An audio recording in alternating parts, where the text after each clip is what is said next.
Mesdames et messieurs, bonjour. Il est 15 h au Caire. C'est l'heure d'une nouvelle transmission du journal en langue française sur la chaîne numéro 2 de la télévision égyptienne. Et je commence tout de suite avec les principaux titres. Israël se prépare à déplacer les Palestiniens par voie aérienne et maritime. Et Netanyahou présente les détails du plan à Rubio dimanche prochain. Israël referme le point de passage de Karm Abou Salem et empêche l'acheminement de l'aide humanitaire à Gaza.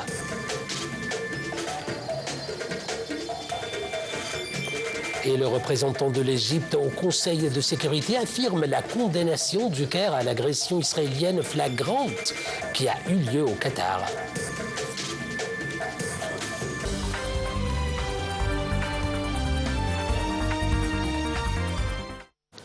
À la une de nos actualités, l'institution sécuritaire israélienne a présenté au Premier ministre israélien Benjamin Netanyahou un plan de déplacement des Palestiniens par divers moyens, notamment aériens et maritimes, à partir du mois prochain, selon les médias israéliens. Netanyahou devrait présenter ses plans au secrétaire d'État américain Marco Rubio, qui se rendra en Israël dimanche prochain.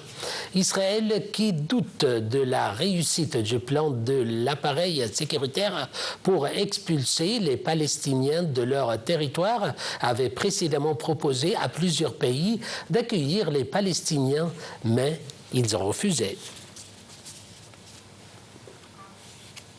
L'Office de secours des travaux des Nations Unies pour les réfugiés de la Palestine, l'UNRWA, a signalé que les eaux civiles sont bloquées sans aucun abri dans la petite enclave, avertissant que les familles de Gaza ont confronté à des conditions difficiles et à une insécurité alimentaire croissante. L'UNRWA a déclaré qu'un accord de cessez-le-feu doit être conclu à Gaza avant qu'il ne soit trop tard.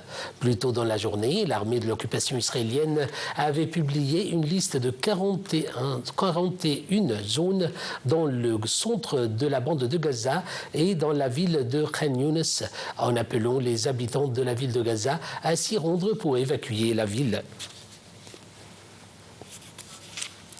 Les autorités israéliennes ont refermé ce matin le point de passage de Karm Abou Salem, empêchant ainsi l'entrée de l'aide humanitaire à Gaza après son ouverture pendant 7 semaines et l'acheminement du 35e convoi d'aide humanitaire.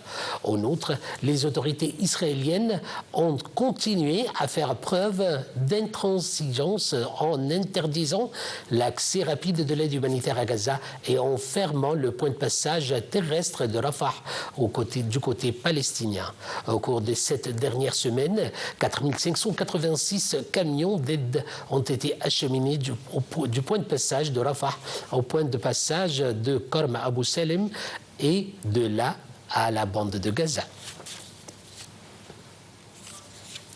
L'Assemblée générale de l'ONU se prononce aujourd'hui sur un projet de résolution appelant à un cessez-le-feu immédiat et inconditionnel dans la bande de Gaza après que les États-Unis ont opposé leur veto à une tentative similaire au Conseil de sécurité la semaine dernière. Il est prévu que l'Assemblée générale des Nations unies va approuver le projet de résolution avec une majorité écrasante. Ceci intervient malgré des critiques israéliennes selon lesquelles il s'agit d'une farce avec des objectifs politiques inutiles. Sur le terrain, l'agence de presse palestinienne officielle Wafa a affirmé que l'armée israélienne avait tué 25 personnes depuis l'aube dans la bande de Gaza. Parmi eux se trouvent 21 martyrs dans la ville de Gaza et dans le nord de la bande de Gaza. L'agence de presse a rapporté que parmi les martyrs figuraient 14 martyrs à la suite d'une frappe aérienne israélienne sur une maison dans le nord de Gaza. 4 autres Palestiniens ont été tués et plusieurs blessés à la suite du bombardement israélien de la ville de Jabalia al-Nazla au nord de la bande. En Cisjordanie occupée, le Premier ministre israélien Benjamin Netanyahu a affirmé hier qu'il n'y aurait pas d'État palestinien lors d'une cérémonie de signature d'un important projet de colonisation. Israël a approuvé le mois dernier un projet clé de construction de 3400 logements en Cisjordanie, dénoncé par l'ONU et plusieurs dirigeants étrangers, car il devrait couper ce territoire palestinien en deux, compromettant toute continuité territoriale d'un éventuel État palestinien. Le ministre israélien des Finances, Bezalel Smotrich, avait appelé à accélérer la mise en œuvre de ce projet connu sous le nom de E1 et à annexer la Cisjordanie en riposte aux annonces de plusieurs pays de leur intention de reconnaître un État de Palestine. Par ailleurs, le Parlement européen a appelé hier à sanctionner deux ministres israéliens extrémistes et à suspendre une partie de l'accord d'association entre l'Union européenne et Israël pour dénoncer la situation à Gaza. La résolution du Parlement appelle l'Union européenne à imposer des sanctions à l'encontre du ministre israélien des Finances, Bezalel Smotrich, et du ministre chargé de la Sécurité nationale, Hamar Ben-Gvir, accusés d'extrémisme. Le texte initial les accuse d'appeler ouvertement à des actions génocidaires. Les eurodéputés demandent en outre la suspension du volet commercial de l'accord d'association Union européenne-Israël. Dans cette résolution, le Parlement européen appelle de nouveau à la libération inconditionnelle des otages israéliens et au démantèlement du Hamas. De son côté, le représentant de l'Égypte au Conseil de sécurité de l'ONU, l'ambassadeur Hossein Abdel Khaled, a affirmé la condamnation de l'Égypte de l'agression israélienne flagrante qui a eu lieu au Qatar. Il a ajouté qu'Israël a commis une agression contre un pays frère arabe qui n'est pas la première et il ne sera pas la dernière si le Conseil ne prenne des mesures sérieuses et fermes. L'ambassadeur Abdel Khaled a souligné que l'Égypte a affirmé sa pleine solidarité avec le Qatar et se tenait à ses côtés pour faire face à cette agression. Il a souligné que le Moyen-Orient ne connaîtrait pas la paix et la stabilité sans une solution juste et équitable à la cause palestinienne, en appelant le Conseil de sécurité de l'ONU à adopter une position efficace et ferme contre les actions d'Israël dans la région. L'ambassadeur Abdel Khaled a affirmé que la sécurité du Qatar est liée à celle de l'Égypte et de l'ensemble de la région arabe et que la position de l'Égypte est ferme sur la nécessité de sauver le peuple palestinien de la bande de Gaza de tout génocide potentiel. Et passons au Yémen, où le bilan des frappes israéliennes menées cette semaine contre les rebelles Houthis qui contrôlent une grande partie du pays est passé à 46 morts. Depuis le début de la guerre à Gaza, le 7 octobre 2023, les Houthis ont multiplié les tirs contre Israël et les attaques de navires marchands qui lui sont liés au large du Yémen, affirmant agir en solidarité avec les Palestiniens. Je vous laisse suivre ce commentaire. Depuis le début de la guerre à Gaza, les Houthis ont multiplié les tirs contre Israël et les attaques de navires marchands qui lui sont liés au large du Yémen, affirmant agir en solidarité avec les Palestiniens. En réponse, Israël a mené plusieurs séries de frappes meurtrières au Yémen, visant des ports, des centrales électriques et l'aéroport international de Sanaa. 2 semaines après une opération sans précédent qui avait tué 12 responsables, Israël a affirmé avoir attaqué des cibles militaires aussi dans la capitale yéménite Sanaa et dans la province de Jaouf. Les bombardements ont fait 46 morts et 165 blessés, a indiqué dans la nuit de jeudi à vendredi le porte-parole du ministère de la Santé aussi, précisant que ce décompte n'était pas définitif. Le bilan précédent était de 35 morts et 131 blessés. Quelques heures plus tard, tôt jeudi matin, l'armée israélienne a annoncé avoir intercepté un missile tiré depuis le Yémen. À la suite des frappes israéliennes, la télévision Al-Masira, organe des Houthis, a fait état de martyrs blessés et plusieurs maisons endommagées dans l'attaque israélienne contre le quartier général de l'orientation morale, le nom donné au service de communication des forces dans la capitale. Cette nouvelle attaque était survenue après qu'un tir de drone, revendiqué par les Houthis depuis le Yémen, a blessé le 7 septembre un homme en tombant sur l'aéroport de Ramon, dans le sud d'Israël. Jeudi, le gouvernement américain, soutien d'Israël, a annoncé des sanctions économiques contre 32 personnes et organisations liées aux Houthis.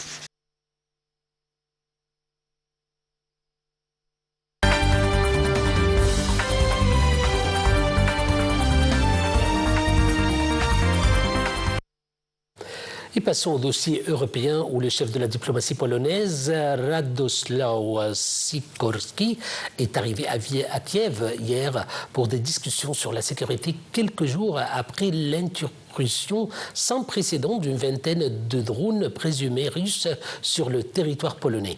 Sarah Al-Maghrabi et les détails. Les alliés de la Pologne, dont la France et l'Allemagne, ont annoncé renforcer ses moyens de défense aérienne après l'intrusion de drones sur son territoire et au moment où Moscou et son allié Bélarus lancent vendredi de grands exercices militaires conjoints à ses portes. En amont de ces manœuvres, les autorités polonaises ont fermé durant la nuit, comme annoncé, les derniers passages frontaliers avec le Bélarus. L'agence officielle Belta à Minsk a montré des gardes frontières déroulant du fil de fer barbelé.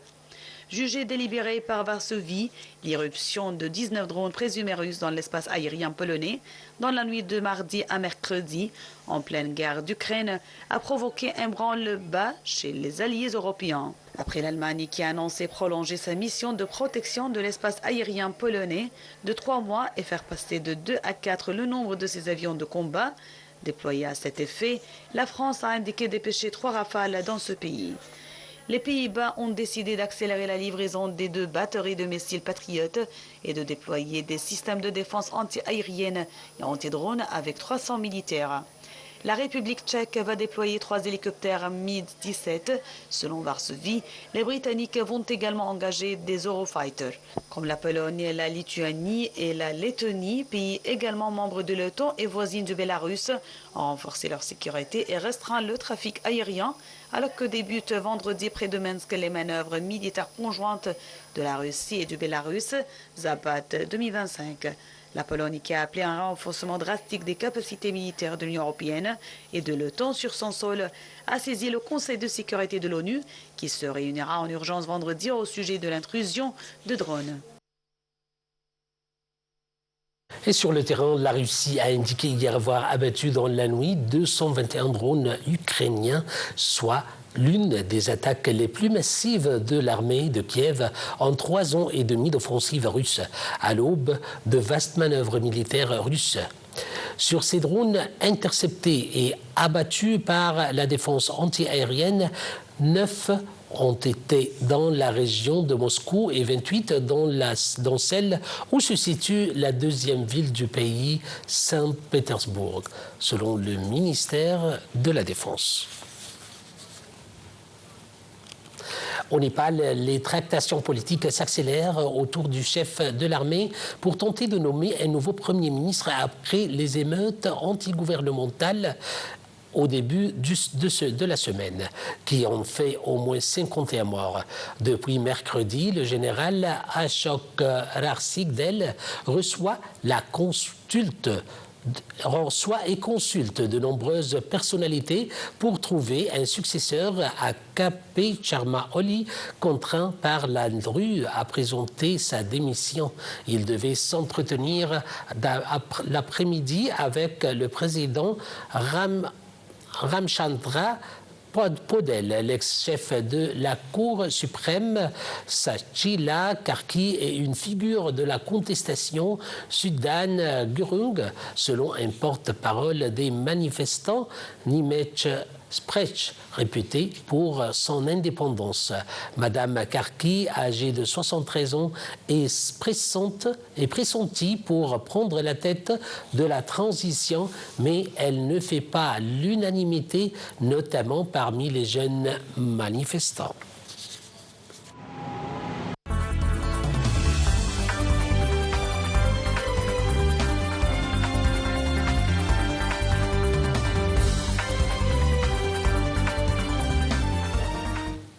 Et en ce qui concerne notre rubrique économie, le gouverneur de la Banque de France a expliqué hier qu'au vu des risques actuels de nature à faire fluctuer l'inflation européenne, une nouvelle baisse de taux de la BCE au cours des prochains réunions était tout à fait possible. Un commentaire. Le gouverneur de la Banque de France a expliqué vendredi qu'au vu des risques actuels de nature à faire fluctuer l'inflation européenne, une nouvelle baisse de taux de la BCE au cours des prochaines réunions était tout à fait possible. Rien n'est prédéterminé à l'avance, mais il est tout à fait possible qu'il y ait une autre baisse de taux dans les réunions qui viennent, a déclaré François Villeroy de Gallo. Le gouverneur a tenu ses propos au lendemain du maintien de ses taux directeurs par la Banque centrale européenne. L'inflation se situe actuellement autour de l'objectif en moyen terme de 2% et les perspectives d'inflation sont globalement inchangées. M. Villeroy à Gallo a souligné qu'il y avait été beaucoup discuté au cours de cette réunion des risques dans les deux sens pesant sur l'inflation. Nous avons été plusieurs d'au moins à souligner les risques plutôt à la baisse sur l'inflation dans le futur proche, a-t-il ajouté, et de nature à la faire passer sous 2%.